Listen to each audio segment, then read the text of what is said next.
प्यास पानी से नहीं बुझती, अल्लाह बुझाता है। भूख खाने से नहीं मिटती, अल्लाह मिटाता है। तवानाई खाने से नहीं आती, अल्लाह के देने से आती है। शिफा दवा से नहीं है, हाँ सुन्नत है, दवा करो, इलाज करो, मुआलजा करो, ये ठीक है। लेकिन आपको मालूम है कि हमारी बड़ी बूढ़ी खवातीन, आज तक भी उनका ये रंग कहीं देखा होगा कि बच्चे को दवा पिला रही है चमची से, कह क्या रही है, अल्लाह शाफी, अल्लाह काफी।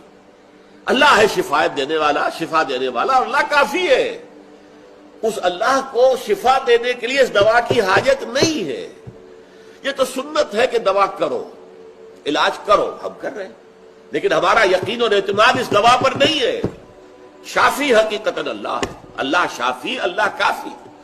इस तरीके से दीन को गालिब करने वाला तो अल्लाह है, लेकिन उसके लिए जिद्दोजहद, उसके लिए मेहनत, उसके लिए मुशक्कत, ये अल्लाह के मानने वालों को और अल्लाह के रसूल पर ईमान रखने वालों को करनी हो।